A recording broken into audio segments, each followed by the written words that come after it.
বাঙালি জাতির স্মরণীয় একটি দিন ৫ আগস্ট। টানা ১৫ বছর স্বৈরশাসনের পর পরাজিত হয় ক্ষমতাসীন দল আওয়ামী লীগ। কোটা আন্দোলনের জেরে দেশ ছেড়ে পালাতে বাধ্য হন সাবেক প্রধানমন্ত্রী আওয়ামী লীগের সভাপতি শেখ হাসিনা। ছোট বোন শেখ রেহানাকে নিয়ে গণভবন থেকে ভারতে পালিয়ে যান তিনি। এর মাধ্যমে প্রায় ১৬ বছরের স্বৈরশাসনের অবসান ঘটে এবং বাংলাদেশ স্বৈরাচারের কবল থেকে মুক্তি পায়।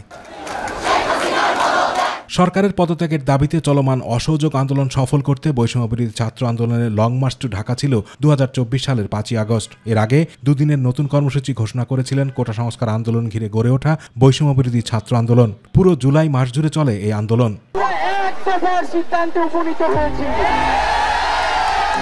বৈষম্যবিরোধী ছাত্র আন্দোলনের সমন্বয়করা মূলত ৬ আগস্ট মার্চ টু ঢাকা কর্মসূচি ঘোষণা দিয়েছিলেন, কিন্তু ৩ ও ৪ আগস্ট আওয়ামী লীগের রাজনৈতিক শক্তি প্রদর্শনের নামে চালানো হামলায় দুদিনে ৯৩ জন ও ৬৬ জন নিহত হওয়ায় শিক্ষার্থীরা কর্মসূচির সময় এগিয়ে এনে ৫ আগস্ট নির্ধারণ করেন। আগামীকাল ৫ই আগস্ট সারা দেশের মুক্তিকামী জনতাকে ঢাকার উদ্দেশ্যে রওনা হওয়ার জন্য আমরা আহ্বান জানাচ্ছি। অবশেষে আসে সেই ঐতিহাসিক ৫ আগস্ট। ভোর থেকেই ঢাকার বিভিন্ন এলাকার ও শহরতলি থেকে লাখ লাখ মানুষ রাজধানীর শাহবাগ অভিমুখে যাত্রা শুরু করেন। ঢাকার বাইরে থেকেও হাজার হাজার মানুষ পুলিশের বাধা উপেক্ষা করে রাজধানীতে আসার চেষ্টা করেন। পরিস্থিতি তখন ছিল চরম উত্তেজনাপূর্ণ আর অস্থির। শেখ হাসিনাকে ক্ষমতা থেকে সরাতে হাজার হাজার মানুষ জীবন দেওয়ার জন্য প্রস্তুত ছিল।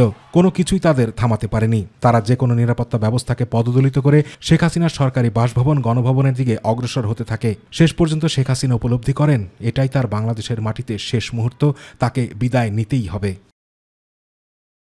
৫ আগস্ট কড়াকড়ি কারফিউ উপেক্ষা করে মার্চ টু ঢাকা কর্মসূচি সফল করতে হাজার হাজার মানুষ রাজধানী ঢাকার অভিমুখে পদযাত্রা করেন। দেশ জুড়ে বিভিন্ন শ্রেণী পেশার লাখ লাখ মানুষ রাজপথে নেমে আসেন। আর সেনাপ্রধান জেনারেল ওয়াকারুজ্জামান শেখ হাসিনার পদত্যাগের খবর নিশ্চিত করার পর জনতার উল্লাসে চারদিক মুখরিত হয়ে ওঠে। সেনাবাহিনীর প্রতি আস্থা রাখেন, সশস্ত্র বাহিনীর প্রতি আস্থা রাখেন, আমি সমস্ত দায় দায়িত্ব নিচ্ছি।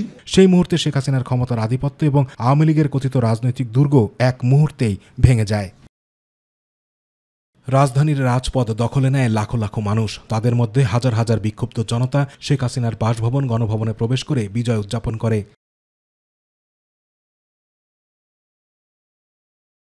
৫ আগস্ট বাংলাদেশের জনগণের জন্য একদিকে যেমন বিজয়ের দিন, তেমনি এটি একটি মর্মান্তিক দিন হিসেবেও পরিগণিত।